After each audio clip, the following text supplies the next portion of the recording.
Class 12 এর একটি গুরুত্বপূর্ণ চ্যাপ্টার বর্ধিষ্ণু ও ক্ষয়িষ্ণু অপেক্ষক এই চ্যাপ্টারটা শুরু করব। তো এটা তোমাদের ক্লাস 12 এর থার্ড সেমিস্টারে আছে।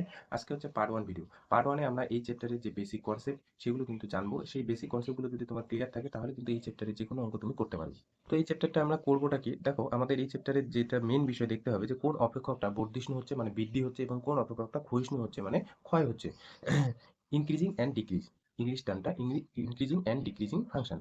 তো এখানে 4টা ছবি ড্র করব, সেই ছবিগুলো কিন্তু ভালো মতো বুঝবে, ঠিক আছে? তো তার জন্য আমরা দুইটা অ্যাক্সিস নিব, একটা হলো এক্স অ্যাক্সিস আর একটা হলো ওয়াই অ্যাক্সিস।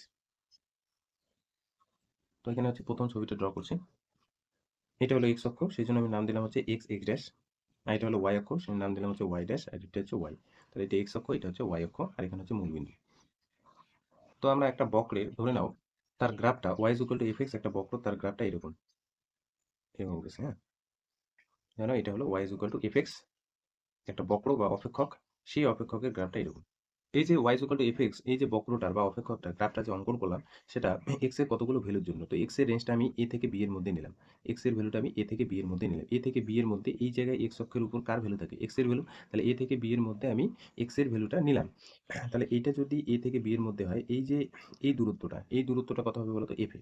আমি যদি বলি যে এই দূরত্বটা কত হবে? F A. এফ এ মানে কার ভ্যালু বলতো? Y value. এইদিকে আমরা যখন পুট করি ভ্যালুগুলো, তখন কিন্তু সেটা এক্স এর ভ্যালু, আর এইদিকে যখন আমরা পুট করি তখন কিন্তু সেটা ওয়াই ভ্যালু। তার মানে এই যে দূরত্বটা, এটা হচ্ছে এফ এ। তাহলে এখানে আমি লিখছি এটা এফ এ। এফ এ কখন পাবো বা ওয়াই ভ্যালুটা কখন পাবো? এক্স এর ভ্যালুটা এখানে পুট করলে ওয়াই ভ্যালুটা পাবো, এবং ওয়াই ভ্যালুটা এফ এ আকারে কিন্তু থাকবে। এটা যদি বি হয় তাহলে এই যে এত দূরত্বটা, এটা হয়ে যাবে এফ বি। তো এফ বি আমি এখানে লিখলাম, ঠিক আছে? এটা হলো এফ বি। এফ বি মানে হচ্ছে ওয়াই ভ্যালুটা। তো আমি কি করলাম? Y is equal to F x, এই যে বক্রটা বা অপেক্ষকটা এ থেকে বি এই বিস্তারের মধ্যে, বা এক্স এর ভ্যালুটা এ থেকে বি এর মধ্যে, এই অঞ্চলে আমি এই যে অপেক্ষকটার একটা ছবি অঙ্কন করলাম।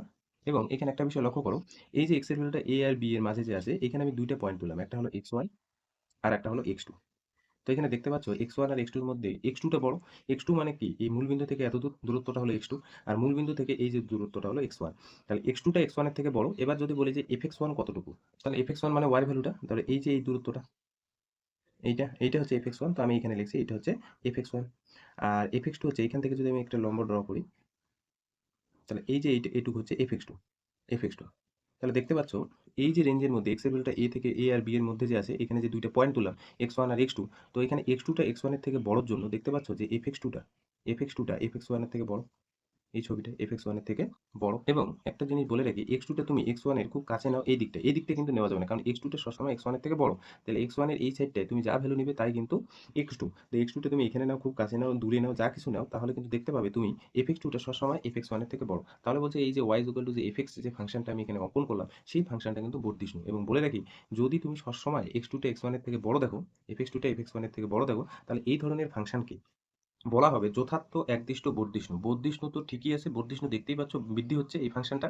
এবং এটা কিন্তু যথার্থ মানে স্ট্রিক্টলি কিন্তু এটা বর্ধিষ্ণু হচ্ছে বা বৃদ্ধি পাচ্ছে। এই কন্ডিশন যদি হোল্ড করে তাহলে কিন্তু স্ট্রিক্টলি মনোটোনিক্যালি ইনক্রিজিং ফাংশন বা হচ্ছে যথার্থ একদিষ্ট আরোহী বা বর্ধিষ্ণু। তো আমি ডেফিনেশন গুলো বলে দিব, প্রথমে ছবিগুলো বোঝো। এই ফাংশনটা কি বললাম? যথার্থ একদিষ্ট নির্দিষ্ট বর্ধিষ্ণু। এই অপেক্ষকটা বর্ধিষ্ণু মানে বৃদ্ধি পাবে, বা হচ্ছে আরোহী, বা হচ্ছে কি বললাম? আরোহী। এবং এটা যদি ইংলিশ টার্মটা মনে রাখো, স্ট্রিক্টলি মনোটোনিক্যালি, হ্যাঁ, monotonically increasing function, strictly monotonically increasing function. ডেফিনেশনগুলো আমি বলে দেবো, ঠিক আছে? তা প্রথমত ছবিগুলো বোঝো। এখানে আরেকটা আমি ছবি এখানে অঙ্কন করছি। তাহলে দুইটা অ্যাক্সিস নিতে হবে, একটা এক্স অ্যাক্সিস আর একটা হলো ওয়াই অ্যাক্সিস। এক্স ড্যাশ, এটা ওয়াই ড্যাশ, এটা হচ্ছে ওয়াই, আর এটা হচ্ছে মূলবিন্দু। নাও ছবিটা আমি এইভাবে অঙ্কন করলাম।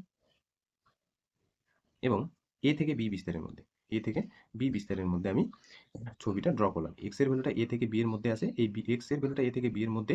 এই যে ওয়াই ইজ ইকুয়াল টু, এটা হলো ধরে নাও একটা অপেক্ষক, y is equal to F x অপেক্ষক, সেই অপেক্ষকটার আমি কিন্তু ছবি ড্র করলাম। তাহলে এই বিন্দুটা যদি এ হয়, তাহলে এফ এ মানে হচ্ছে ওয়াই ভ্যালুটা কতটুকু হবে? এই যে দূরত্বটা, তাহলে এই যে এটা হচ্ছে এফ এ। তাহলে এখানে আমি লিখছি এটা হচ্ছে এফ এ। আর এই যে এটুকু হচ্ছে এফ বি। এফ বি তার মানে ওয়াই ভ্যালুটা, তাই না? ওয়াই ভ্যালুটা এখানে এক্স এর ভ্যালু বসাও, ওয়াই ভ্যালুটা পাবে এফ বি। আর এখানে এক্স এর ভ্যালুটা এর ভ্যালুটা বসাও, তাহলে এটা পেয়ে যাবে হচ্ছে ওয়াই ভ্যালুটা, তার মানে এফ এ। এবার দেখো এক্স এর ভ্যালুটা এ থেকে বি বিস্তারের মধ্যে, হুম, আমি ছবিটা ড্র করলাম। এই ছবিতে বা এই অপেক্ষকটার ক্ষেত্রে আমি দুইটা বিন্দু তুলবো যেটা এ আর বি রেঞ্জের মধ্যে আছে। এক্স এর ভ্যালুটা আমি এখানে ধরে নাও এক্স ওয়ান তুললাম, আর এইখানে এক্স টু তুললাম। তাহলে এক্স টুটা এক্স ওয়ানের থেকে কি বড়? এবার যদি আমি বলি যে এফ এক্স ওয়ান কতটুকু, তাহলে এফ এক্স ওয়ান দেখতেই পাচ্ছ, এই যে এটা হচ্ছে এফ এক্স ওয়ান, এটা হচ্ছে এফ এক্স ওয়ান। আর এফ এক্স টু, তাহলে এই যে এটুকু হচ্ছে এফ এক্স টু। এই বিন্দুটা হচ্ছে কি f(x2)। তাহলে এখানে দেখতে পাচ্ছ x2টা, হ্যাঁ, x2টা x1 এর থেকে বড়র জন্য, x2টা x1 এর থেকে বড়র জন্য f(x2)টা f(x2)টা f(x1) এর থেকে কি হচ্ছে, ছোট হচ্ছে। সরি, f(x1) এর থেকে কি হচ্ছে বলতো, ছোট হচ্ছে। f(x2)টার ভ্যালুটা, f(x2)র ভ্যালুটা মানে কি, y এর ভ্যালুটা যে আমি এখানে ড্র করি এইভাবে লম্ব, তাহলে এটা হচ্ছে y। এই y এর ভ্যালুটা বা f(x2)র ভ্যালুটা f(x1) এর থেকে কি বলতো, ছোট। তাহলে বলছে এইটা হচ্ছে যথার্থ, যথার্থ একদিষ্ট ক্ষয়িষ্ণু। এই যে ফাংশনটা ক্ষয় হচ্ছে, উপর থেকে একদম নিচে আসছে, উপর থেকে কি হচ্ছে, নিচে আসছে। আমি যখন পেনটা নিয়ে গেছি দেখো এইভাবে নিয়ে আসছে নিচের দিকে, তাহলে এই ফাংশনটা কি হচ্ছে, ক্ষয় হচ্ছে। আর এটা, এই ফাংশনটা কি হচ্ছে, বৃদ্ধি হচ্ছে। এই জন্য বর্ধিষ্ণু। আর এটা ক্ষয় হচ্ছে দেখে এটা ক্ষয়িষ্ণু। ক্ষয়িষ্ণুর ক্ষেত্রে কি হচ্ছে, x2-র ভ্যালুটা x1 এর থেকে বড় দিচ্ছি, ভালো কথা, কিন্তু f(x2)-র ভ্যালুটা f(x1) এর থেকে ছোট হচ্ছে। তাহলে বলছে এই যে এটা হচ্ছে যথার্থ একদিষ্ট অবরোহী, অবরোহী বা হচ্ছে ক্ষয়িষ্ণু, অবরোহী বা ক্ষয়িষ্ণু, ক্ষয়িষ্ণু, ক্ষয়িষ্ণু। ইংলিশ টার্মটা যেন যথার্থ মানে স্ট্রিক্টলি একদিষ্ট হচ্ছে মনোটনিক ইন ডিক্রিজিং, আগেরটা ছিল আরোহী মানে হচ্ছে increasing, I for increasing, D for decreasing function, ঠিক আছে, যথার্থ একদিষ্ট অবরোহী ফাংশন। এবার যদি আমি একটা কোশ্চেন দিই, উদাহরণ দিই, ধরে নাও আমি একটা উদাহরণ দিচ্ছি যথার্থ একদিষ্ট বর্ধিষ্ণু অপেক্ষকের। এখানে একটা question, y is equal two, ধরে নাও f(x) একটা ফাংশন নিলাম, সেই f(x) ফাংশনটা হলো x। এবার তোমাকে বললাম যে x টা 1 থেকে 10 এর মধ্যে আছে, 1 থেকে 10 এর মধ্যে নিলাম, তাহলে এই যে অপেক্ষকটা সেটা হলো যথার্থ একদিষ্ট বর্ধিষ্ণু বা হচ্ছে আরোহী অপেক্ষক। তাহলে আমাদের প্রথম কাজ হলো এই যে ফাংশনটা দেওয়া আছে f(x) ইজ ইকুয়াল টু কত বলতো, x। এই ফাংশনটা যে দেওয়া আছে, এই ফাংশনটা তখনই যথার্থ একদিষ্ট বর্ধিষ্ণু হবে যখন আমি এই রেঞ্জের মধ্যে দুইটা ভ্যালু তুলবো, একটা হলো x1 আর একটা হলো x2, আর একটা হলো x1 আর একটা হলো x2, দুইটা ভ্যালু তুলবো, একটা হলো x1 আর একটা হলো x2। এবং x2টা কার থেকে বড় হতে হবে, x1 এর থেকে বড় হতে হবে। যদি দেখি যে f(x2)-র ভ্যালুটা f(x1) এর থেকে বড়, তাহলেই বলে দেবো এই ফাংশনটা হচ্ছে যথার্থ একদিষ্ট বর্ধিষ্ণু বা আরোহী। তো x1 আমি তুললাম হচ্ছে 2, আর x2টা তুললাম হচ্ছে 8। তো দেখো এখানে একটা কন্ডিশন হোল্ড করলো যে x2টা কিন্তু x1 এর থেকে বড়। কি বললাম, x2টা x1 এর থেকে বড়।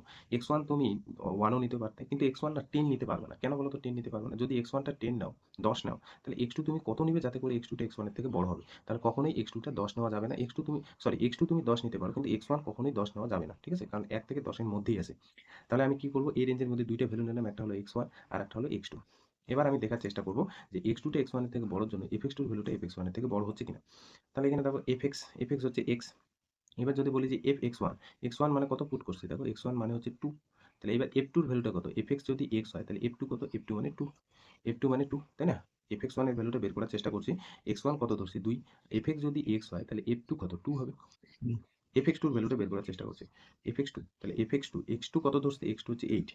এবার f8 মানে কত, f(x) যদি x হয়, x এর জায়গায় 8 বসালে 8 হচ্ছে। তাহলে এখানে দেখতে পাচ্ছ যে x2টা x1 এর থেকে বড়র জন্য আমি দেখতে পাচ্ছি f(x2)-র যে ভ্যালুটা সবসময় f(x1) এর থেকে বড়। সব সময় দেখো, সব সময়। 8 কিন্তু একদম স্ট্রিক্টলি সমান কখনোই 2 এর সাথে হবে না। 8 কিন্তু 2 এর থেকে সর্বদাই বড়। তাহলে f(x2)টা f(x1) এর থেকে বড়। কাজে এই যে ফাংশনটা সেটা কিন্তু স্ট্রিক্টলি মনোটোনিক্যালি ইনক্রিজিং ফাংশন। আবার এইখানে যদি আমি একটা কোশ্চেন দিই বা উদাহরণ দিই, তাহলে ধরে নাও y is equal two f(x), সেই ফাংশনটা ধরলাম হচ্ছে 1/x। এবার x এর রেঞ্জটা তোমাকে বললাম 1 থেকে 10 এর মধ্যে, 1 থেকে 10 এর মধ্যে, আগেরটার মতোই করলাম, 1 থেকে 10 এর মধ্যে। তাহলে তোমাকে বললাম যে এই যে f(x) is equal two 1/x, এই অপেক্ষকটা স্ট্রিক্টলি স্ট্রিক্টলি মনোটোনিক্যালি ডিক্রিজিং ফাংশন কিনা। তাহলে তোমার কাজ হবে এই যে রেঞ্জের মধ্যে দুইটা ভ্যালু ধরা, একটা হলো x1 আর একটা হলো x2। তাহলে x1 আর x2-র মধ্যে একটা রিলেশন কন্ডিশন হোল্ড করতে হবে কি, x2-র ভ্যালুটা x1 এর থেকে বড়। তো না, x1 আমি 2 ধরলাম আর x2 আমি 8 ধরলাম, আগের মতো x1 আমি 2 ধরলাম, x2 আমি 8 ধরলাম। তাহলে এখানে দেখতে পাচ্ছি যে x2-র ভ্যালুটা কার থেকে বড়, x1 এর থেকে বড়। এবার এখানে লক্ষ্য করো f(x) আছে কত, 1/x। এবার আমি f(x1) এর ভ্যালুটা বের করব, f(x1) এর ভ্যালুটা বের করব। f(x1) কত ধরছি, x1 ধরছি হচ্ছে 2। তাহলে x1 এর জায়গায় 2 বসাই দেবো। f(x) যদি 1/x হয় তাহলে এটা হয়ে যাবে 1/2। কি বললাম, 1/2। আর f(x2)-র ভ্যালুটা বের করব। f(x2), x2 কত ধরছি, 8। তাহলে f(x) যদি 1/x হয়, f8 কত হবে, 1/8, 1/8, 1/8, 1/2, 1/8। তাহলে এখানে দেখতে পাচ্ছ যে x2টা x1 এর থেকে বড় নিলাম, কিন্তু ইমপ্লাইজ করছে যে f(x2)-র ভ্যালুটা এটা তো ছোট, 1/8, এই 1/2 এর থেকে ছোট, একদম স্ট্রিক্টলি কার থেকে ছোট, f(x1) এর থেকে ছোট। তাহলে এই যে f(x) = 1/x, এই ফাংশনটা কিন্তু স্ট্রিক্টলি মনোটোনিক্যালি ডিক্রিজিং ফাংশন। ঠিক আছে? এবার হচ্ছে 3 নম্বর ছবি আর 4 নম্বর ছবিটা ভালো করে বুঝবো, হ্যাঁ। এটা হচ্ছে x ড্যাশ, এটা x, আর এটা হচ্ছে y ড্যাশ, আর এটা হচ্ছে y। এখানে ধরো a আর b বিস্তারের মধ্যে আমি কতগুলো ছবি অঙ্কন করলাম। একটাই ছবি y ইকুয়াল টু f(x), ধরে নাও এরকম করে একটা ফাংশন চাচ্ছে।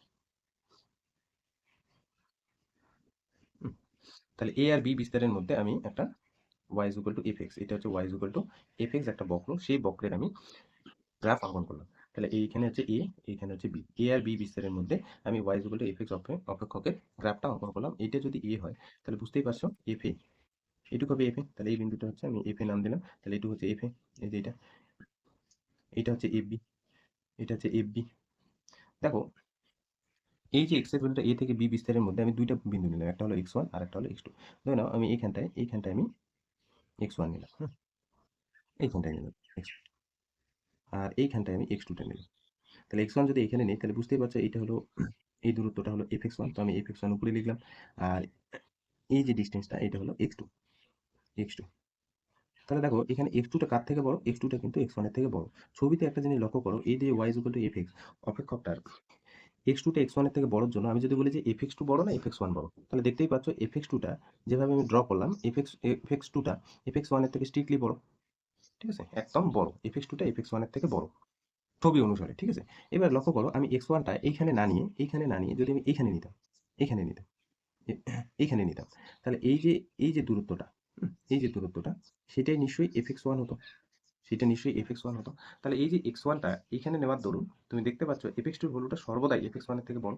আবার এক্স ওয়ানটা আমি যদি এখানে না নিই, এখানেও তো নিতে পারতাম, এখানে যদি নিতে পারি তাহলে দেখো এটা হচ্ছে এফ এক্স ওয়ান, কারণ এখানে নিলেও এক্স টুটা কার থেকে বড় হচ্ছে এক্স ওয়ানের থেকে বড় হচ্ছে, এই কন্ডিশন সর্বদাই হোল্ড করলো।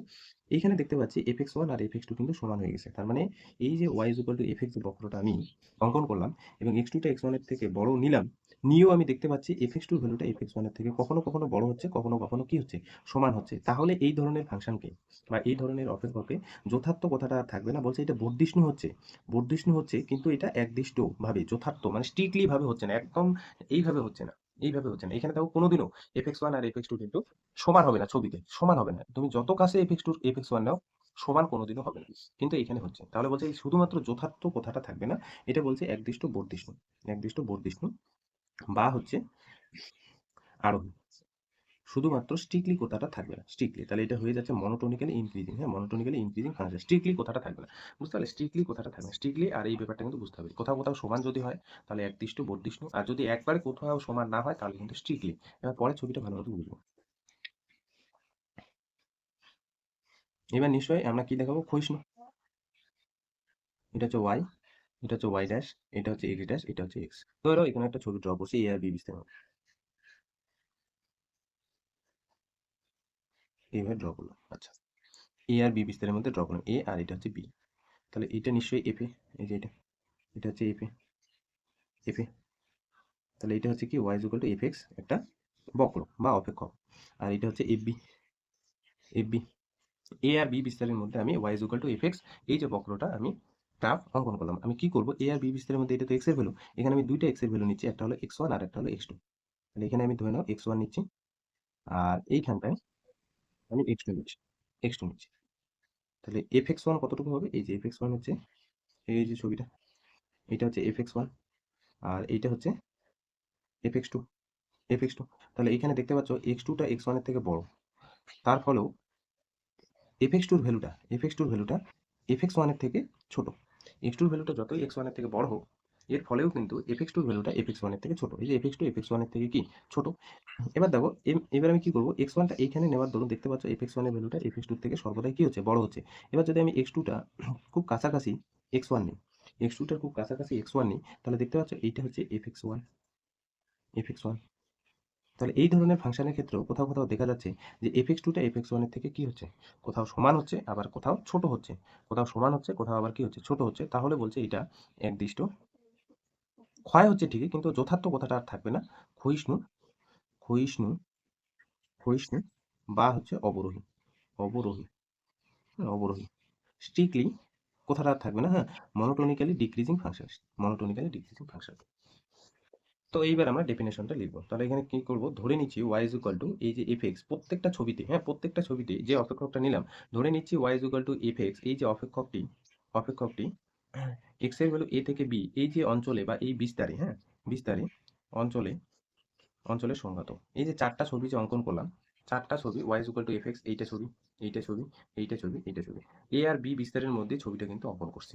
এই লেখাটা কিন্তু এটাই যে Y is equal to F X অপেক্ষকটি এক্স এর ভ্যালু এ থেকে বি যে বিস্তার বা অঞ্চলে কি বলছে সংঘাত, এবং এবং এই সংঘাত অঞ্চলের মধ্যে আমি দুইটা পয়েন্ট বলবো, একটা হলো এক্স ওয়ান আর একটা হলো এক্স টু। সংজ্ঞার বা সংঘাত, সংজ্ঞার অঞ্চলে, সংজ্ঞার অঞ্চলে অন্তর্গত, অন্তর্গত, অন্তর্গত যে কোনো যে কোনো দুটি বলছে বাস্তব সংখ্যা, বাস্তব সংখ্যা। তার প্রত্যেকটা ছবিতে দেখো এ আর বি বিস্তারের মধ্যে আমি দুইটা বিন্দু নিলাম, একটা হলো x1 আর একটা হলো x2। এক্স এর রেঞ্জটা এ থেকে বি বিস্তারের মধ্যে আসে এবং এই বিস্তারের মধ্যে আমি দুইটা কিন্তু ভ্যালু নিলাম। এই না যে এই বিস্তারের বাইরে আমি নিলাম, ঠিক আছে, ভেতরে প্রত্যেকটা ছবিতে দেখো ভেতরে আমি নিয়েছি, ভেতরে x1 আর x, হুম, বাস্তব সংখ্যা। এটা কিন্তু বাস্তব সংখ্যা, পয়েন্ট দিয়ে হলেও হবে। এবং এই বাস্তব সংখ্যা দুইটার মধ্যে একটা কন্ডিশন আছে কি, যে x2টা সবসময় কার থেকে বড়, x1। যতগুলো ছবি আমি অঙ্কন করছি দেখো x2টা x1 এর থেকে অবশ্যই বড় নিয়ে নিছি, হ্যাঁ, x2টা x1 এর থেকে বড়। তাহলে বলছে, তাহলে এই যে বিস্তারটার মধ্যে, যে বিস্তারটার মধ্যে আমি ছবি অঙ্কন করলাম, বলছে সেই বিস্তারটার মধ্যে, সেই বিস্তারের মধ্যে বা অঞ্চলে, অঞ্চলে এই যে y is equal to fx অপেক্ষকটি, অপেক্ষককে অপেক্ষককে অপেক্ষককে 1 নম্বর ছবিতে যেটা অঙ্কন করছি দেখো যথার্থ, যথার্থ, যথার্থ একদিষ্ট, একদিষ্ট অবর বর্ধিষ্ণু, বর্ধিষ্ণু বা আরোহী, আরোহী বলা হবে, বলা হবে যদি, যদি কোন কন্ডিশন হোল্ড করে, এই যে দেখতেই পাচ্ছ ছবিতে x2টা x1 এর থেকে বড়র জন্য, হ্যাঁ, x2টা x1 এর থেকে বড়র জন্য যদি ইমপ্লাইজ করে, ছবিটা দেখো, ছবিটার দিকে, হ্যাঁ, ছবিটা fx2 এর ভ্যালুটা fx1 এর থেকে বড়, fx2 এর ভ্যালুটা fx1 এর থেকে যদি সর্বদাই বড় হয়, যথার্থ। 2 নাম্বার, 2 নাম্বার যথার্থ একদিষ্ট, এটা বলছে ক্ষয়িষ্ণু, ক্ষয়িষ্ণু বা অবরোহী, অবরোহী, অবরোহী বলা হবে যদি, যদি একই কন্ডিশন যে x2 এর ভ্যালুটা x1 এর থেকে বড়র জন্য, কোন ছবিটা বলো তো, এই ছবিটা, এই ছবিটা, এই ছবিটা fx2 এর ভ্যালুটা, fx2 এর ভ্যালুটা যদি fx1 এর থেকে সর্বদাই বা স্ট্রিক্টলি ছোট হয়ে যায়, ঠিক আছে, স্ট্রিক্টলি ছোট হয়ে যায়। 3 নাম্বার এই যে একদিষ্ট বর্ধিষ্ণু বা আরোহী, একদিষ্ট শুধু যথার্থটা থাকবে না, একদিষ্ট বর্ধিষ্ণু, বর্ধিষ্ণু বা আরোহী, আরোহী বলা হবে, বলা হবে যদি, কি কন্ডিশন, এই যে এই ছবিটা x2টা x1 এর থেকে সর্বদাই বড়, x2টা x1 এর থেকে সর্বদাই বড়র জন্য দেখতে পাচ্ছি এই ধরনের ফাংশনের ক্ষেত্রে fx2 এর ভ্যালুটা fx1 এর থেকে কখনো কখনো সমান হচ্ছে, কিন্তু কখনো কখনো বড় হচ্ছে, ঠিক আছে। 4 নাম্বার একদিষ্ট ক্ষয়িষ্ণু, ক্ষয়িষ্ণু বা অবরোহী, অবরোহী বলা হবে যদি x2টা x1 এর থেকে বড়, যদি ইমপ্লাইজ করে, এই যে এই ছবিটা fx2 এর ভ্যালুটা, fx2 এর ভ্যালুটা কখনো কখনো fx1 এর থেকে ছোট হচ্ছে, fx1 এর থেকে কখনো কখনো সমান হচ্ছে, তাহলে এই যে 4টা ডেফিনেশন কিন্তু ভালো মতো ছবি দেখে বুঝবে, ছবি দেখে।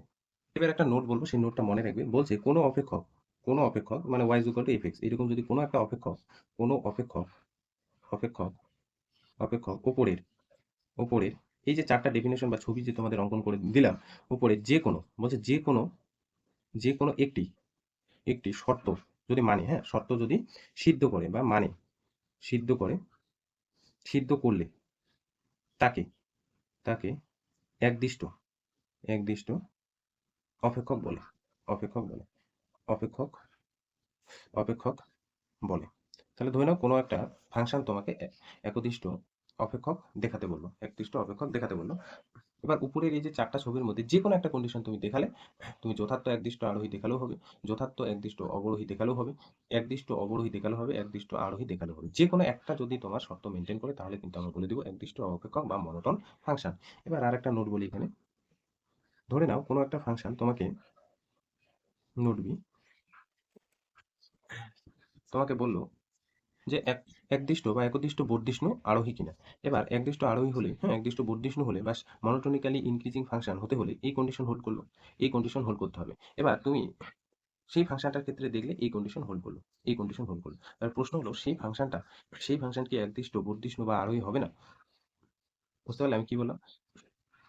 কোনো একটা অপেক্ষক তোমাকে একদিষ্ট বর্ধিষ্ণু আরোহী দেখাতে বললো, তাহলে আমরা কি জানি একদিষ্ট আরোহী বা বর্ধিষ্ণু অপেক্ষক মানে x2টা x1 এর থেকে বড় নিব, তার মানে এই ধরনের ছবি, এবং fx2টা fx1 এর থেকে কোথাও কোথাও সমান অথবা বড় আমি দেখালে, তাহলে ওই অপেক্ষকটা আমরা কি বলে দিব, একদিষ্ট বর্ধিষ্ণু। কিন্তু অঙ্কটা দেখাতে গিয়ে ধরে নাও আমি এইরকম কন্ডিশনে দেখালাম, এইরকম কন্ডিশনে, তাহলে প্রশ্ন হলো সেটা কি একদিষ্ট বর্ধিষ্ণু বা আরোহী অপেক্ষক হবে না? ধরে নাও এই কোশ্চেনটাই তোমাকে দিলাম, এই কোশ্চেনটাই তোমাকে বললাম fx হলো x, এই যে অপেক্ষকটা এটা কি একদিষ্ট বর্ধিষ্ণু, তাহলে উত্তর হয়ে যাবে কিন্তু হ্যাঁ, উত্তর হয়ে যাবে হ্যাঁ।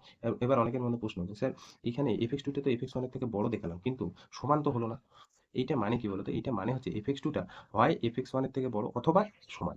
যে কোনো একটা কিন্তু দেখালেও সেটা কিন্তু একদিষ্ট বর্ধিষ্ণুর মধ্যে পড়ে, ঠিক আছে, একদিষ্ট বর্ধিষ্ণুর মধ্যেও পড়ে। তার মানে একদিষ্ট বর্ধিষ্ণু সবসময় ইমপ্লাইজ করবে কিন্তু যথার্থ একদিষ্ট বর্ধিষ্ণু অপেক্ষককে, কিন্তু যথার্থ একদিষ্ট বর্ধিষ্ণু সবসময় কিন্তু একদিষ্ট বর্ধিষ্ণুকে ইমপ্লাইজ করবে না, ঠিক আছে, ইমপ্লাইজ করবে না। মানে এখানে লিখে দিই একদিষ্ট বা এই উচ্চারণটা একদিষ্ট বর্ধিষ্ণু বর্ধিষ্ণু বর্ধিষ্ণু ইমপ্লাইজ করবে যথার্থ যথার্থ একদিষ্ট আরোহীকে বা বর্ধিষ্ণুকে, ঠিক আছে। আবার একই রকম একদিষ্ট ক্ষয়িষ্ণু মানে অবরোহী ক্ষয়িষ্ণু ইমপ্লাইজ করবে যথার্থ একদিষ্ট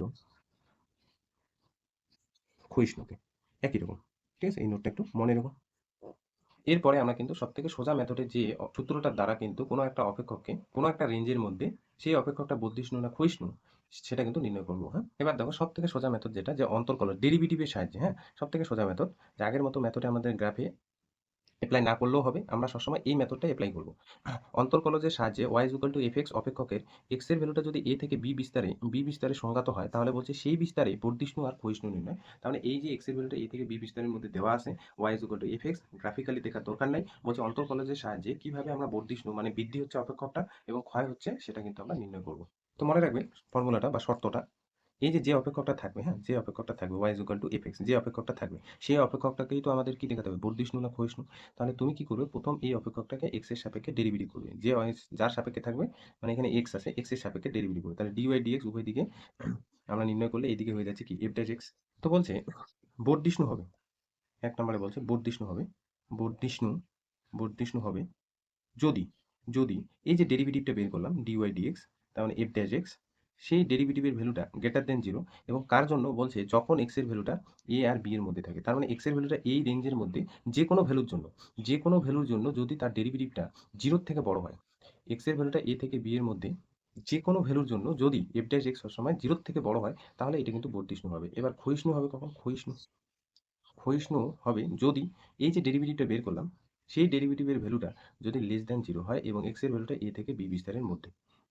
তার মানে x এর ভ্যালু এই যে অন্তরালে যে কোনো ভ্যালু তুমি তুলবে, যদি দেখো তার ডেরিভেটিভটা 0 থেকে ছোট হচ্ছে, তাহলে সেই অপেক্ষকটা কিন্তু ক্ষয় হচ্ছে বা ক্ষয়িষ্ণু, ঠিক আছে। এবার প্রশ্ন হলো, যদি 0 হয় তাহলে পরবর্তী চ্যাপ্টারে শিখবো 0 হলে কি হবে। 0 হলে এখন তোমাদের জানার দরকার নেই, যদি 0 হয়ে যায় তাহলে কি হবে, এটা হচ্ছে পরের চ্যাপ্টারে শিখবো। আমাদের কিন্তু মেইনলি যেটা জানতে হবে বর্ধিষ্ণু আর হচ্ছে ক্ষয়িষ্ণু। এবার একটা কোশ্চেন দিই, এবার তোমাকে বললাম y = x², এই যে অপেক্ষকটা x এর ভ্যালুটা 1 আর 4 এর মধ্যে যখন থাকবে এই বিস্তারে, বলছে বর্ধিষ্ণু না ক্ষয়িষ্ণু। তুমি আগের মেথডে অ্যাপ্লাই করতে পারো, x এর দুইটা ভ্যালু নিতে পারো, একটা হলো x1 আর একটা হলো x2, যদি দেখাতে পারো f(x2)-র ভ্যালুটা f(x1) এর থেকে বড় তাহলে বর্ধিষ্ণু, f(x2)-র ভ্যালুটা যদি f(x1) এর থেকে ছোট তাহলে কিন্তু ক্ষয়িষ্ণু।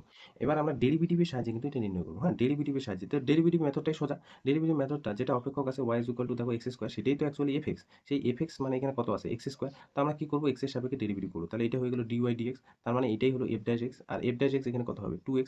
এবার দেখো x এর ভ্যালুটা 1 আর 4 এর মধ্যে আছে, 1 আর 4 এর মধ্যে আছে, 1 আর 4 এর মধ্যে আছে, তাহলে এইভাবে 1 আর 4 এর মধ্যে অনেকগুলো ভ্যালু আছে। এবার এই ভ্যালুর মধ্যে তুমি দেখো x এর ভ্যালুটা তুমি যে কোনো তুলো 1 আর 4 এর মধ্যে যে কোনো একটা সংখ্যা তুলো, 1 আর 4 এর মধ্যে যে কোনো সংখ্যা তুলো, তুমি এখানে বসাবে। বসালে তুমি দেখতে পারবে এই ভ্যালুটা সবসময় 0 থেকে বড়। 1 ও তো তুমি ওঠাতে পারো, x এর ভ্যালুটা তুমি যদি 1 নাও, তাহলে এখানে দেখো x এর ভ্যালুটা 2 × 1 মানে 2, কার থেকে বড়, 0 থেকে বড়। এবার 4 ও তুলতে পারো, 4 যদি তুলো তাহলে কিন্তু 2 × 4 মানে 8, সেটা কার থেকে বড়, 0 থেকে বড়। তুমি 2 ও তুলতে পারো, 2 যদি তুলো 2 × 2 মানে 4, সেটা কিন্তু 0 থেকে বড়। তাহলে দেখতে পাচ্ছি f'(x) এর ভ্যালুটা কার থেকে বড় হচ্ছে, 0 থেকে বড় হচ্ছে। অতএব এটা কিন্তু এই বিস্তারে কি বলছে বলতো, বর্ধিষ্ণু। তাহলে এই যে অপেক্ষকটা হয়ে যাবে বর্ধিষ্ণু। এবার আগের মেথডটা যদি অ্যাপ্লাই করো, মেথড 2, মেথড 2, মেথড হচ্ছে 1, এটা হচ্ছে 2, এটা হচ্ছে মেথড 1 জাস্ট ডেরিভেটিভটা বের করবে, ডেরিভেটিভের ভ্যালুটা যদি 0 থেকে বড় হয় বর্ধিষ্ণু, আর 0 থেকে যদি ছোট হতো তাহলে কিন্তু ক্ষয়িষ্ণু। মেথড 2 মানে আগের মেথডে যদি যেতাম, এইখানে ধরে নাও দুইটা ভ্যালু তুললে, একটা হলো x1 2 আর একটা হলো x2 কিন্তু 4 3 তুললাম, তাহলে এখানে দেখতে পাচ্ছ x2 এর ভ্যালুটা কার থেকে বড়, x1 এর থেকে বড়।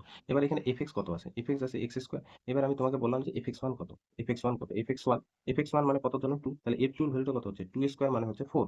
এবার আমি আবার বললাম যে fx2 কত, fx2 মানে x2 টা কত ধরছি বলো তো 3, তার মানে f3 কত হবে 3 এর স্কয়ার, তার মানে হচ্ছে 9। তো এখানে দেখতে পাচ্ছ যে x2 টা x1 এর থেকে বড়র জন্য fx2 এর ভ্যালুটা fx1 এর থেকে সর্বদাই কি কত পাচ্ছি, বড় পাচ্ছি। তাহলে এই মেথডেও তুমি যেতে পারো, ঠিক আছে, মেথড 2 তেও কিন্তু যেতে পারো। তাহলে আমার যেহেতু এমসিকিউ করতে হবে সেই জন্য সব থেকে ভালো মেথড হচ্ছে ডেরিভেটিভ করো। ডেরিভেটিভের ভ্যালুটা যদি 0 থেকে বড় হয় তাহলে বর্ধিষ্ণু, এই রেঞ্জের যে কোনো ভ্যালু এখানে তুলে এখানে বসালে যদি 0 থেকে বড় হয় বর্ধিষ্ণু, আর না যদি 0 থেকে ছোট হয় তাহলে কিন্তু ক্ষয়িষ্ণু। এবার এই ব্যাপারটা ভালো করে বুঝতে হবে। এবার ধরে নাও তোমাকে কোনো বিস্তার দিল না। কোনো একটা পার্টিকুলার দেখো এখানে কোনো একটা particular x is equal two এই বিন্দুতে এই যে অপেক্ষকটা বলল বর্ধিষ্ণু না ক্ষয়িষ্ণু তা বলছে কিভাবে নির্ণয় করব। সেজন্য আমি কি দিলাম উপরে x ইজ ইকুয়াল টু এই বিন্দুতে y ইজ ইকুয়াল টু যে f(x) অপেক্ষকের বর্ধিষ্ণু ও ক্ষয়িষ্ণু হওয়ার শর্ত। বলছে যখন আমরা কোনো পার্টিকুলার বিন্দুতে বর্ধিষ্ণু বা ক্ষয়িষ্ণু নির্ণয় করব তখন একটা বিষয় দেখব যে বর্ধিষ্ণু হবে সেই পার্টিকুলার বিন্দুতে বর্ধিষ্ণু হবে যদি যদি এই যে পার্টিকুলার বিন্দুতে তার ডেরিভেটিভের ভ্যালুটা বসানোর পর যদি সেটা গ্রেটার দেন 0 হয়। ঠিক আছে? গ্রেটার দেন 0 হয়। আর ক্ষয়িষ্ণু হবে ক্ষয়িষ্ণু হবে যদি ওই পার্টিকুলার বিন্দুতে তার ডেরিভেটিভের ভ্যালুটা লেস দ্যান 0 হয়। তার মানে এই যে অপেক্ষকটা থাকবে f(x) দেওয়া থাকবে, x এর সাপেক্ষে ডেরিভেটিভ করবে। ডেরিভেটিভ করে এই বিন্দুতে বসাবে। যদি দেখো 0 থেকে বড় তাহলে এই বিন্দুতে ওইটা বর্ধিষ্ণু হবে। যদি দেখো 0 থেকে ছোট তাহলে ওই বিন্দুতে ক্ষয়িষ্ণু হবে। একটা কোশ্চেন দিই তাহলে ব্যাপারটা আরো ক্লিয়ার হবে। এবার দেখো তোমাকে আমি বললাম y is equal two minus x square এই যে অপেক্ষকটি x ইজ ইকুয়াল টু একটা পার্টিকুলার বিন্দু -2 বিন্দুতে বর্ধিষ্ণু না ক্ষয়িষ্ণু। তাহলে প্রথম কাজ হবে তোমার f(x) টাকে ধরা। তাহলে দেখো এটা ধরি f(x) কত? f(x) হচ্ছে মাইনাস এক্স স্কোয়ার। তাহলে y ইজ ইকুয়াল টু এটাই তো f(x) তাহলে এইটাই f(x) মানে কি মাইনাস এক্স স্কোয়ার। তাহলে এখানে না x এর সাপেক্ষে ডেরিভেটিভ করবো তার মানে এইদিকে হয়ে যাবে f'(x) এখানে কত হবে এক্স স্কোয়ার আছে তাহলে মাইনাস কত হয়ে যাবে বলতো 2x। আমাদের বলছে বর্ধিষ্ণু কখন হবে যখন f'(x) এর ভ্যালুটা 0 থেকে বড় হবে, f' এর ভ্যালুটা 0 থেকে ছোট হবে তখন ক্ষয়িষ্ণু হবে। কারণ এই যে বিন্দুটা আমি পুট করে দেবো তাহলে f'(x) এর জায়গায় কত পুট করবো -2, x এর জায়গায় যদি -2 পুট করো তাহলে -2 ইন্টু -2 তাহলে এখানে হচ্ছে +4। তার মানে এখানে যে পার্টিকুলার একটা বিন্দু বসালাম -2 সেখানে ভ্যালুটা আসলো 4 সেটা কিন্তু 0 থেকে বড়। তার মানে এইটা হয়ে যাবে বর্ধিষ্ণু। পার্টিকুলার বিন্দুতে কি হয়ে যাবে বলতো বর্ধিষ্ণু। ঠিক আছে? তো আজকে একটা নোট বলে মোটামুটি সূত্রগুলো আমাদের শেষ করবো। নেক্সট দিন আমরা কিন্তু অঙ্কগুলো শুরু করবো। যে নোটটা বলবো সেটা কিন্তু 11 এর কনসেপ্ট অসমীকরণের যে চ্যাপ্টারটা ছিল ক্লাস 11 এ ওইখানকারই একটা কনসেপ্ট এই চ্যাপ্টারে লাগবে। তো আমি তোমাদের একটু বলে দিই। তো আমি যদি বলি একটা সমীকরণ নিই, ধরে নাও x প্লাস বা x minus 1 is equal two 0। এটা হলো সমীকরণ বা ইকুয়েশন। এটা হলো ইকুয়েশন। এই সমীকরণটা আমি যদি বলি যে সমাধান করো মানে তুমি কার ভ্যালু বের করবা বলো তো x এর ভ্যালুটা। তাহলে এখানে আমি যদি বলি x এর ভ্যালুটা কত? x এর ভ্যালু কত হয়ে যাবে 1। তাহলে যে x এর ভ্যালুটা বের হলো সেই ভ্যালুটা যদি তুমি বাম পক্ষে বসাও তাহলে দেখো 1 মাইনাস 1 সেটা কিন্তু ডান পক্ষ পাচ্ছ। তাহলে যে x এর ভ্যালুটা নির্ণয় হবে সেই ভ্যালুটা যদি বাম পক্ষে বসাও, বসানোর পর ডান পক্ষ আসে সেই ভ্যালুটাই হচ্ছে এই সমীকরণের সমাধান। তাহলে সমীকরণের এটা হয়ে গেল সমাধান। এবার আমি যদি বলি যে x মাইনাস 1 গ্রেটার দেন 0 আর x এর ভ্যালুটা তোমাকে বললাম স্বাভাবিক সংখ্যা। তাহলে এই যে -1টা ওইদিকে গেলে কি হয়ে যাবে +1। তাহলে হয়ে গেল x এর ভ্যালুটা 1 এর থেকে বড়। এবার যদি বলি যে x এর ভ্যালুটা 1 এর থেকে বড় তাহলে x এর ভ্যালুগুলো কি? x যদি ন্যাচারাল নাম্বার হয় স্বাভাবিক সংখ্যা আর আমরা জানি স্বাভাবিক সংখ্যা কোথা থেকে শুরু করে 1 2 3 4 5 এইভাবে চলতে থাকে। তাহলে আমি এমন x এর ভ্যালু এখানে বসাবো যে x এর ভ্যালুটা 1 এর থেকে বড়। তাহলে নির্ণয় সমাধানের ক্ষেত্রে আমাদের x এর ভ্যালুগুলো কি হবে বলো তো? 2 হবে, 3 হবে, 4 হবে, 5 হবে, 6 হবে এইভাবে কিন্তু অসংখ্য x এর ভ্যালু আমরা পাবো। তাহলে দেখো এখানে x এর অসংখ্য সমাধান পেলাম এবং এই যে x এর ভ্যালু যদি তুমি এখানে বাম পক্ষে বসাও x এর ভ্যালু 2 - 1 তার মানে 1 কার থেকে বড় 0 তার মানে এইটা x এর ভ্যালু 2 হয়ে যাবে সমাধান। x এর ভ্যালু যদি 3 তুলো 3 - 1 মানে 2 সেটা কার থেকে বড় 0 থেকে সেটাও হয়ে যাবে সমাধান। x এর বাম পক্ষে বসালে ডান পক্ষ যদি স্যাটিসফাই করে তাহলে সেটাই হয়ে যাবে সমাধান। ঠিক আছে? তাহলে এখানে x এর কিন্তু অসংখ্য সমাধান পাবো। এইবার 3 নাম্বার নোটটার ক্ষেত্রে ভালো করে বুঝো। এবার যদি আমি বলি যে x - 1 into x - 3 greater or is equal two 0। এই যে অসমীকরণের সমাধানগুলো নির্ণয় করো। সমাধান মানে x এর ভ্যালু এমন আমি পুট করব যাতে বাম পক্ষে বসা হয় সেটা 0 হয়, নয় সেটা 0 থেকে বড় হয়। সেগুলোই তার মানে সমাধান। এই ধরনের কনসেপ্টে তোমাদের কিন্তু ক্লাস 11 এ দেখবে আমি তোমাদের বলে দিছিলাম যে যখন এই ধরনের কন্ডিশনগুলো আসবে তখন একটা সরলরেখা অঙ্কন করতে এবং সেই সরলরেখার মধ্যে 2 টা বিন্দু বসাবে। এখানে 2 টা ইকুয়েশন আছে, 2 টা বিন্দু বসাবে। এইটা যদি আমি ইকুয়েশন আকারে লেখা মানে x - 1 = 0। পরেরটাও যদি আমি ইকুয়েশন আকারে লিখি x - 3 = 0। আমি যদি বলি এখান থেকে x এর ভ্যালু কত পাবে 1 আর এখান থেকে 3 তাহলে 1 ছোট 3 এর থেকে তাহলে আমি কি করব 1 টা আমি এখানে নিলাম। হুম? আর এখানে 1 2 3 তাহলে 3 টা আমি এখানে নিলাম। তো ক্লাস 11 এ তোমাদের আমি বলছিলাম যে এইদিকে যখন সরলরেখা নিব তখন এই সাইডটায় তুমি যত যাবে নেগেটিভ ভ্যালু আর এই সাইডটায় যত যাবে তুমি পজিটিভ ভ্যালু পাবে। তো সেখানে আমি বলছিলাম এটাকে তুমি ভূমি ভাবো, উপরটাকে আকাশ ভাবো আর নিচেরটাকে সমুদ্র ভাবো। তখন একটা ছবি ড্র করতে বলছিলাম এইভাবে, এইভাবে ড্র করতে বলছিলাম। এবং উপরটা হলো আকাশ, এইটা হলো ভূমি আর এইটা হলো সমুদ্র। আমার কিন্তু টার্গেট হচ্ছে x এর ভ্যালুগুলো বের করা। এবার যখন গ্রেটার অর ইকুয়াল থাকবে তখন কিন্তু এটা হলো কি বললাম ভূমি। আর এই যে এই পার্ট তুমি আকাশ থেকে ভূমিতে গেলে মানে সমুদ্রে গেলে আবার আকাশে উঠলে -ইনফিনিটি থেকে +ইনফিনিটি পর্যন্ত এইভাবে 2 টা সংখ্যা দিয়ে ছবি আঁকবে। এইভাবে এইটা হলো আকাশ। তাহলে যখনই গ্রেটার অর ইকুয়াল টু 0 থাকবে বলছে গ্রেটার অর ইকুয়াল যখন থাকবে তখন আকাশের এই পার্টটা আর এই পার্টটা নিব। তার মানে x এর ভ্যালুটা হয়ে যাবে x বিলং করবে এই রেঞ্জটা আর এই রেঞ্জটার মধ্যে। তাহলে সেটা লিখবো কি করে? বলছে -ইনফিনিটি থেকে এটা কিন্তু ফার্স্ট ব্র্যাকেটে রাখবে। -ইনফিনিটি থেকে 1 নিব এবং এটা থার্ড ব্র্যাকেট দেব। আর এই যে এখানে ফাঁকা জায়গাটা, এই জায়গাটা আর এই জায়গাটা নিব। তাহলে মাঝখানে একটা ফাঁকা জায়গা পড়ে থাকলো সেটা ইউনিয়ন দিব। আর এইখান থেকে একদম টোটাল +ইনফিনিটি নেব। তার মানে এখানে 3 থেকে ইনফিনিটি নেব এবং এটা ফার্স্ট ব্র্যাকেটে কিন্তু রাখবো। এখানে দেখো একটা বিষয় লক্ষ্য করো, এই রেঞ্জের মধ্যে মাইনাস ইনফিনিটি থেকে 1 এর মধ্যে 1 টা ইনক্লুড হবে। 1 টা নিয়ে তুমি যেকোনো ভ্যালু বসাও। ধরে নাও এদিকে যদি আমি যাই 0 আছে। তুমি 0 পুট করো। এই রেঞ্জের মধ্যে যেকোনো ভ্যালু নাও। 1 নিলেও হবে, কারণ এখানে থার্ড ব্র্যাকেট দিলাম। এটা যদি ফার্স্ট ব্র্যাকেট দিতাম তাহলে কিন্তু 1 নিব না। তো থার্ড ব্র্যাকেট কখন দিব? যখন এখানে ইকুয়াল থাকবে। যদি এখানে ইকুয়ালটা না থাকতো তাহলে কিন্তু ফার্স্ট ব্র্যাকেট দিতাম। ইকুয়ালটার ক্ষেত্রেও বলছি, তাহলে ইকুয়ালটা না থাকলেও সেটাও বলছি, কিন্তু ইকুয়ালটা আগে বলে নিই, হ্যাঁ? 1 টা থাকলে আমরা, বা ইকুয়ালটা থাকলে আমরা কিন্তু এখানে থার্ড ব্র্যাকেট দিব। আচ্ছা, এই রেঞ্জের মধ্যে যেকোনো ভ্যালু একটা 0 আছে, 0 তুলি, 0 মাইনাস 1, দেখো এখানে যদি পুট করো 0 মাইনাস 1, তাহলে মাইনাস 1 আর এখানে কি মাইনাস 3, সেটা কিন্তু গুণ করলে 3 পাচ্ছি, সেটা 0 থেকে বড়। এবার তুমি যে 1 তোলো, 1 মাইনাস 1, তাহলে এখানে 0, 0 এর সাথে যাই গুণ করো সেটা কিন্তু 0 হবে। 0 কখন পাবো? যখন এই থার্ড ব্র্যাকেটের এখানে যে ভ্যালুটা সর্বশেষ থাকবে সেই ভ্যালুটা যখন আমরা পুট করব। ঠিক আছে? আবার এই রেঞ্জের মধ্যে দেখো যেকোনো ভ্যালু বসাও, যেকোনো ভ্যালু। তুমি যদি 4 বসাও, 4 মাইনাস 1 মানে কত হচ্ছে? 3, 4 মাইনাস 3 তার মানে 1, 3 আর 1 যোগ করলে সেটা 0 এর থেকে বড় হচ্ছে। তাহলে এই রেঞ্জের মধ্যে x এর ভ্যালুগুলো সমাধান, আবার এই রেঞ্জের মধ্যে ভ্যালুগুলো সমাধান। এই রেঞ্জের মধ্যে কিন্তু হবে না, কারণ এখানে যদি তুমি দেখো 1 আর 3 এর মাঝে 2 আছে। 2 যদি বসাও না, 2 মাইনাস 1 1, 2 মাইনাস 3 মাইনাস 1, মাইনাস 1 আর 2 গুণ করলে মাইনাস 1 পাচ্ছি, সেটা কিন্তু 0 এর থেকে ছোট হবে। সেই কন্ডিশনটা হোল্ড করবে না। এই জন্য কিন্তু সমুদ্রের এই পার্টটা বাকি, মানে এইটা কিন্তু বাদ যাবে। এই পার্টটা কিন্তু বাদ যাবে। ঠিক আছে? কারণ x এর রেঞ্জটা হয়ে গেল। আবার 4 নম্বরে যদি একই কন্ডিশনে থাকলো, ধরুন একই কন্ডিশনে x minus 1 into x minus 3 less or is equal two আছে। একই ছবি হবে। যখন less or is equal two হবে, তার মানে x এর এমন ভ্যালু বসাবো যে ভ্যালুগুলো কি করবে? লেস দ্যান 0 দিবে অথবা ইকুয়াল দিবে। তখন বলছে আর সমুদ্রের পার্টটা, সমুদ্রের পার্টের ভ্যালুগুলো। সমুদ্রের পার্টের ভ্যালুগুলো। তার মানে সমুদ্রের পার্টের ভ্যালু কি আছে? 1 থেকে 3 এর মধ্যে। তাহলে x এর ভ্যালুটা হবে 1 আর 3 এর মাঝে। 1 আর 3 এর মাঝে। 1 হলেও হবে, 3 হলেও হবে, 1 আর 3 এর মাঝে যেকোনো ভ্যালু এখানে বসাও সেটা কিন্তু 0 থেকে ছোট হবে। ঠিক আছে? এবার ধরে নাও 5 নাম্বার, ইকুয়াল চিহ্নটা নাই। ইকুয়াল চিহ্নটা যদি না থাকে, তখন এখানে x এর ভ্যালু কি হবে? x এর ভ্যালু একই ছবি, একই ছবি। জাস্ট এখানে একটু সামান্য চেঞ্জ হবে। মাইনাস ইনফিনিটি 1, এখানে থার্ড ব্র্যাকেট না দিয়ে কি দিব বলতো? ফার্স্ট ব্র্যাকেট দেব। তার মানে ফার্স্ট ব্র্যাকেট মানে কি?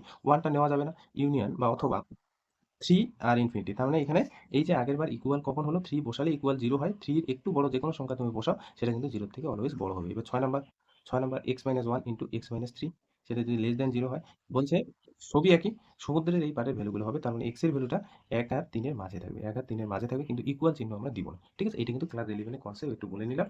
নেক্সট দিন যখন অঙ্কগুলো শুরু করব তখন কিন্তু এই যে যা কনসেপ্ট বললাম সমস্ত কিছুই লাগবে। হুম? তো আজকে এতটুকুই থাকলো। সূত্রগুলো আগে দেখো। সূত্রগুলো ভালো মতো যদি বোঝো তাহলেই কিন্তু অঙ্কগুলো নেক্সট দিন বুঝতে পারবে। ঠিক আছে?